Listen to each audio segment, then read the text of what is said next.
শুভেচ্ছা। দেশের সংবাদে স্বাগত জানাচ্ছি সুমাইয়া সাজ্জাদ। শুরুতেই সংবাদ শিরোনাম। ভারতের শাসক গোষ্ঠী দুদেশের জনগণের মধ্যে সম্প্রতি চায় না বলছেন তথ্য উপদেষ্টা নাহিদ ইসলাম।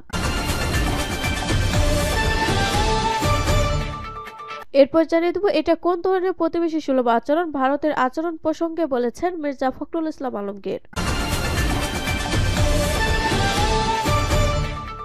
আরো জানিয়ে দেব শেখ হাসিনা সরকার সবকিছু ধ্বংস করে গেছে, নিক্কেই এশিয়াকে বলেছেন ডক্টর ইউনূস। এদিকে চিন্ময় দাস গ্রেপ্তার প্রসঙ্গে যা বলল যুক্তরাষ্ট্র। আরো জানিয়ে দেব প্রতিবেশীর ঘরে আগুন দিলে নিজের ঘরও নিরাপদ থাকে না বলছেন সাইফুল হক। শিরোনাম শুনলেন, এখন বিস্তারিত। তবে তার আগে ভিডিওটিতে একটি লাইক, কমেন্ট, শেয়ার করে সবাইকে দেখার সুযোগ করে দিতে বিশেষ অনুরোধ রইল। ভারতের শাসক গোষ্ঠী দুদেশের জনগণের মধ্যে সম্প্রতি চায় না তথ্য উপদেষ্টা নাহিদ ইসলাম। তথ্য ও সম্প্রচার উপদেষ্টা নাহিদ ইসলাম বলেছেন, ভারতের শাসক গোষ্ঠী বিভেদের রাজনীতি ও বাংলাদেশ বিরোধী মিথ্যাচারে লিপ্ত রয়েছে। ভারতের শাসক গোষ্ঠী ও হিন্দুত্ববাদী শক্তিগুলো দুদেশের জনগণের মধ্যে গণতান্ত্রিক সম্পর্ক সম্প্রতি চায় না। তিনি বলেন, পশ্চিমবঙ্গ, ত্রিপুরা, আসামের সঙ্গে বাংলাদেশের ঐতিহাসিক ও সাংস্কৃতিক সম্পর্ক রয়েছে। তারা আমাদের স্টেক হোল্ডার। বাংলাদেশের চলমান গণ অভ্যুত্থানের সময় কলকাতা ও দিল্লির ছাত্ররা আমাদের সঙ্গে একত্রতা প্রকাশ করে শেখ হাসিনার নৃশংসতার বিরুদ্ধে প্রতিবাদ জানিয়েছে। ভারতের এই গণতন্ত্র প্রেমী মানুষেরা বাংলাদেশের বন্ধু উল্লেখ করে তথ্য উপদেষ্টা নাহিদ ইসলাম বলেন, তবে ভারতের শাসক গোষ্ঠী হিন্দুত্ববাদী শক্তিগুলো এ ধরনের গণতান্ত্রিক সম্পর্ক সম্প্রতি চায় না। তারা বাংলাদেশের অভ্যুত্থান এবং তার ছাত্রদের রাজনৈতিক জাগরণকে হুমকি হিসেবে দেখে। ফলে তারা বাংলাদেশের বিরুদ্ধে বিষেধ পোষণ করে। বাংলাদেশের সনাতন জাগরণ মঞ্চের মুখপাত্র চিন্ময় কৃষ্ণ দাসকে গ্রেপ্তার ও সহিংসতা এবং আগরতলায় বাংলাদেশের সরকারি হাই কমিশনের হামলার ঘটনায় উত্তেজনাকর পরিস্থিতির মধ্যে মঙ্গলবার রাতে নিজের ভেরিফাইড ফেসবুক ও এক্স টুইটার অ্যাকাউন্টে এক বিবৃতিতে তথ্য উপদেষ্টা এসব কথা বলেন। ইংরেজিতে লেখা বিবৃতিতে তিনি বলেন, দিল্লির সংখ্যালঘু নিপীড়ন এর ধোঁয়া তুলে ফ্যাসিবাদী আওয়ামী লীগকে পুনর্বাসন এবং বাংলাদেশের গণতান্ত্রিক দেশ ও পুনর্গঠন প্রক্রিয়া ব্যাহত করার চেষ্টা করছে। তথ্য উপদেষ্টা বলেন, শুরু থেকেই আমরা জোর দিয়ে আসছি যে ভারত সরকারকে বাংলাদেশকে আওয়ামী লীগের দৃষ্টিভঙ্গি দিয়ে দেখা বন্ধ করতে হবে এবং ন্যায়, ন্যায্যতা ও পারস্পরিক শ্রদ্ধার ভিত্তিতে একটি নতুন সম্পর্ক স্থাপন করতে হবে। বাংলাদেশ হিন্দু সহ সব সংখ্যালঘু সম্প্রদায়ের পূর্ণ নাগরিক অধিকার, মর্যাদা ও নিরাপত্তা নিশ্চিত করতে প্রতিশ্রুতিবদ্ধ উল্লেখ করে তিনি বলেন, আওয়ামী লীগের আমলে সংখ্যালঘুরা সর্বোচ্চ নিপীড়নের সম্মুখীন হয়েছে, তবুও দিল্লি নিঃশর্তভাবে আওয়ামী লীগের সমর্থন করেছে। ভারত তার নিজের সংখ্যালঘুদের অধিকার নিশ্চিত করতে ব্যর্থ হওয়ার পাশাপাশি বাংলাদেশের সংখ্যালঘুদের নিপীড়নকারী ও গণহত্যাকারী দল আওয়ামী লীগকে আশ্রয় সমর্থন দিয়েছে বলে উল্লেখ করেন তিনি। উপদেষ্টা বলেন, গণহত্যা ও শিশু হত্যার জন্য দায়ী পলাতক শেখ হাসিনাকে আশ্রয় ও সহায়তা প্রদান অব্যাহত রাখার মাধ্যমে ভারত সরকার অভিন্ন গণতান্ত্রিক মূল্যবোধ ক্ষুণ্ণ করার ঝুঁকিতে রয়েছে। নাহিদ বলেন, ভারতের সৃষ্টিশীলতা ও অখণ্ড বাংলাদেশের সৃষ্টিশীলতা ও অখণ্ডতার সঙ্গে ওতপ্রোতভাবে জড়িত না ভুলেও গেলে চলবে না। এটা কোন ধরনের প্রতিবেশী সুলভ আচরণ, ভারতের আচরণ প্রসঙ্গে বললেন মির্জা ফখরুল ইসলাম আলমগীর। বাংলাদেশের স্বাধীনতা ও সার্বভৌমত্বের প্রশ্ন, দেশের সব রাজনৈতিক দলকে ঐক্যবদ্ধ হওয়ার আহ্বান জানিয়েছেন বিএনপির মহাসচিব মির্জা ফখরুল ইসলাম আলমগীর। ভারতের নানা আচরণের প্রসঙ্গ টেনে তিনি এ প্রশ্ন করেন, এটা কোন ধরনের বন্ধুত্ব, এটা কোন ধরনের প্রতিবেশী সুলভ আচরণ। স্থানীয় সময় গতকাল মঙ্গলবার সন্ধ্যায় যুক্তরাজ্যের ইস্ট লন্ডনের রয়্যাল রিজেন্সি হলে আয়োজিত এক সমাবেশে প্রধান অতিথির বক্তব্যে মির্জা ফখরুল একথা বলেন। সমাবেশের আয়োজক যুক্তরাজ্যের বিএনপি। ভারতের আগরতলায় বাংলাদেশের সহকারী হাই কমিশনে হামলা, পতাকা নামিয়ে আগুন দেয়া, কলকাতায় বাংলাদেশ উপ হাই কমিশনের সামনে সহিংস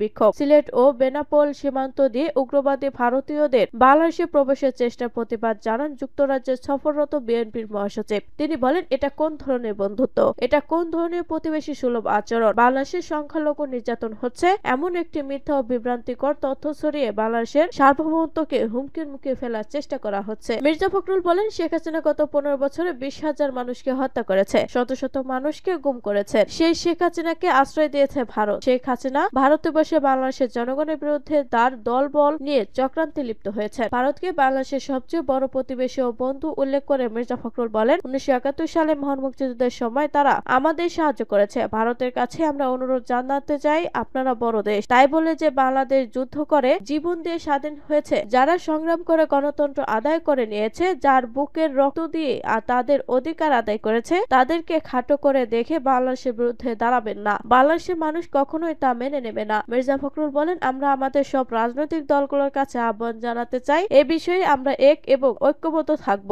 আমরা আমাদের স্বাধীনতার সার্বভৌমত্বকে অক্ষুণ্ণ রাখতে একজোট হয়ে এই সংগ্রামে টিকে থাকব। অন্তর্বর্তী সরকারের উদ্দেশ্যে করে মির্জা ফখরুল বলেন, এই সরকারের দায়িত্বটা কি? এই সরকারের দায়িত্ব হচ্ছে দ্রুত এই জঞ্জালগুলোকে সাফ করে দিয়ে যত দ্রুত সম্ভব নির্বাচন দেয়া। তারা মনে করেন নির্বাচনী ব্যবস্থা, প্রশাসন, বিচার ব্যবস্থা, অর্থনৈতিক ন্যূনতম সংস্কারগুলো প্রয়োজন, সেগুলো দ্রুত শেষ করে নির্বাচনের দিকে যাওয়া উচিত। কারণ তারা এর আগেও বলেছেন, নির্বাচন যত দেরি হবে সমস্যা তত বাড়তে থাকবে, যত বেশি গণতন্ত্র বিরোধী শক্তি মাথা উঁচু করে দাঁড়াবে। শেখ হাসিনা সরকার সবকিছু ধ্বংস করে গেছে বলছেন নিক্কেই এশিয়াকে ডক্টর ইউনূস। অন্তর্বর্তী সরকার প্রধান উপদেষ্টা ডক্টর ইউনূস ক্ষমতাচ্যুত শেখ হাসিনা সরকার সবকিছু ধ্বংস করে গেছে উল্লেখ করে বলেছেন, নির্বাচনের আগে আমাদের অর্থনীতি, শাসন ব্যবস্থা, আমলাতন্ত্র ও বিচার ব্যবস্থায় সর্বাত্মক সংস্কার করতে হবে। নিক্কেই এশিয়াকে দিয়ে এক একান্ত সাক্ষাৎকারে এসব কথা বলেন প্রধান উপদেষ্টা। বাংলাদেশে অন্তর্বর্তী সরকার নির্বাচনী ব্যবস্থা, সংবিধান এবং বিচার ব্যবস্থা ক্ষেত্রে সংস্কারের জন্য বেশ কয়েকটি কমিশন গঠন করেছে। জানুয়ারির মধ্যে ওই কমিশনগুলোর সুপারিশ হাতে পাওয়ার পর পূর্ণাঙ্গ সংস্কার বাস্তবায়ন করার কথা জানান অধ্যাপক মোহাম্মদ ডক্টর ইউনূস। তবে এই সংস্কার বাস্তবায়নের সময় লাগবে বলে জানান তিনি। উপদেষ্টা বলেন, এই সংস্কার বাস্তবায়নের সময় লাগবে, কেননা নতুন বাংলাদেশ গড়তে আমরা একদম শূন্য থেকে শুরু করেছি। নির্বাচন ঠিক কখন হবে সে বিষয়ে কোনো মন্তব্য করতে রাজি হননি প্রধান উপদেষ্টা।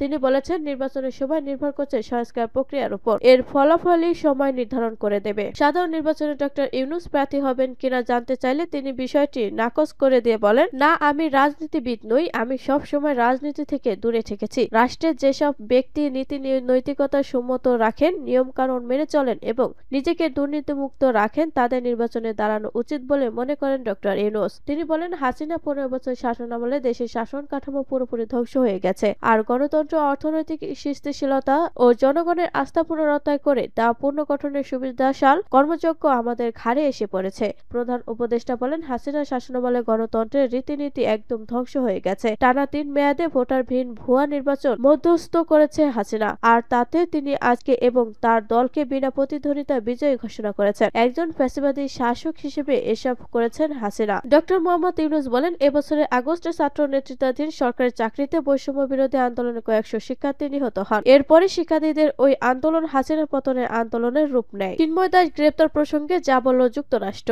এবার মার্কিন পররাষ্ট্র দপ্তর প্রেস ব্রিফিং এ উঠেছে বাংলাদেশ সম্মিলিত সনাতনী জাগরণ জোটের মুখপাত্র সাবেক ইস্কন নেতা চিন্ময় কৃষ্ণ দাসকে গ্রেপ্তারের বিষয়টি। দপ্তরটির উপমুখপাত্র বেদান্ত প্যাটেল বলেছেন, অপরাধে অভিযুক্তদেরও উপযুক্ত আইনি সুযোগ দিতে হবে, সেই সঙ্গে মৌলিক স্বাধীনতা ও মানবাধিকার বজায় রেখে আচরণ করা প্রয়োজন। স্থানীয় সময় মঙ্গলবার 3 ডিসেম্বর নিয়মিত এক প্রেস ব্রিফিং এ কথা বলেন বেদান্ত প্যাটেল। এতে এক সাংবাদিক বাংলাদেশে হিন্দুদের বিরুদ্ধে কথিত সহিংসতার কথা উল্লেখ করে যুক্তরাষ্ট্রের পক্ষ থেকে সমাধান করার কোনো পরিকল্পনা আছে কিনা জানতে চান। জবাবে বেদান্ত প্যাটেল বলেন, যেসব দেশের সঙ্গে আমাদের সম্পর্ক রয়েছে তাদের প্রতিটি সরকারের সঙ্গে আমরা সামঞ্জস্যপূর্ণভাবে কাজ করি। আমরা বারবার স্পষ্ট করেছি, ধর্মীয় স্বাধীনতা ও মৌলিক মানবাধিকারের প্রতি শ্রদ্ধাশীল হওয়া দরকার। ধর্মীয় স্বাধীনতা ও মৌলিক মানবাধিকারের প্রতি শ্রদ্ধাশীল হওয়া দরকার। যে কোনো ধরনের প্রতিবাদ ও শান্তিপূর্ণ হওয়া উচিত এবং যে কোনো ধরনের ক্র্যাকডাউন, এমনকি ক্র্যাকডাউন না হলেও সব দেশের সরকারকে আইনের শাসনকে সম্মান করতে হবে, আর তার অংশ হিসেবে মৌলিক মানবাধিকারকেও সম্মান করতে হবে,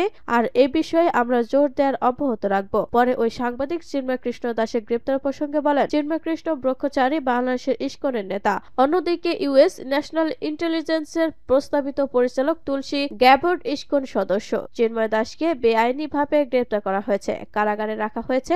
এমনকি বাংলাদেশের কোনো আইনজীবী চিন্ময় কৃষ্ণ দাসের পক্ষে দাঁড়াতে রাজি নন, কারণ তার আইনজীবীকে মারধর করে হাসপাতালে পাঠানো হয়েছে। এ বিষয়ে আপনারা কি কোনো ব্যবস্থা নেবেন? জবাবে বেদান্ত প্যাটেল বলেন, আমাদের কাছে এই মামলার বিস্তারিত তথ্য নেই, কিন্তু আবারও বলবো, আমরা জোর দিয়ে যাচ্ছি, যারা অপরাধে অভিযুক্ত তাদেরও উপযুক্ত আইনি প্রতিনিধিত্ব করতে দিতে হবে ও মৌলিক স্বাধীনতা ও মানবাধিকার রক্ষা করতে হবে। রাষ্ট্রদ্রোহ সহ একাধিক মামলায় 25শে নভেম্বর বিকেলে ঢাকা থেকে চট্টগ্রাম যাওয়ার সময় হযরত শাহজালাল আন্তর্জাতিক বিমানবন্দর থেকে ইস্কনের সাবেক সংগঠক চিন্ময় কৃষ্ণ দাসকে গ্রেপ্তার করে পুলিশের বিশেষায়িত গোয়েন্দা শাখার ডিবি। প্রতিবেশীর ঘরে আগুন দিলে নিজের ঘরও নিরাপদ থাকে থাকে না বলছেন সাইফুল হক। গণতন্ত্র মঞ্চের কেন্দ্রীয় সমন্বয়ক বিপ্লবী ওয়ার্কার্স পার্টির সাধারণ সম্পাদক সাইফুল হক ভারতের বিজেপি সরকার ও শাসক গোষ্ঠীকে উদ্দেশ্য করে বলেছেন, প্রতিবেশীর ঘরে আগুন দিলে নিজের ঘরও নিরাপদ থাকে না। প্রতিবেশীর নিরাপত্তা নিশ্চিত না হলে নিজেদের নিরাপত্তাও ঝুঁকিতে পড়তে পারে। তিনি ক্ষোভের সঙ্গে বলেন, শেখ হাসিনা পতনকে ভারত যে নিজের পরাজয় হিসেবে মনে করছে, বিজেপি সরকার ও উগ্রবাদীদের বাংলাদেশ বিদেশি কর্মকাণ্ড তারই প্রমাণ। ভারতের বাংলাদেশ বিরোধী আগ্রাসী অপতৎপরতার প্রধান জবাব হচ্ছে নিজেদের মধ্যে কঠিন জাতীয় ঐক্য গড়ে তোলা। বুধবার সকালে গাজীপুর চৌরাস্তা অবস্থিত গণতন্ত্র মঞ্চের কার্যালয়ে অনুষ্ঠিত মতবিনিময় সভায় প্রধান অতিথি বক্তব্যে তিনি এসব কথা বলেন। এ সময় তিনি আগারতলায় বাংলাদেশের উপ হাই কমিশনের বাংলাদেশ বিরোধী উগ্র হিন্দুত্ববাদীর ব্যাপক হামলা ও ভাঙচুরের ঘটনায় তীব্র ক্ষোভ ও নিন্দা জানিয়ে বলেন, এসব উস্কানিমূলক সহিংস অপতৎপরতার দায় দায়িত্ব নরেন্দ্র মোদী সরকারকে বহন করতে হবে।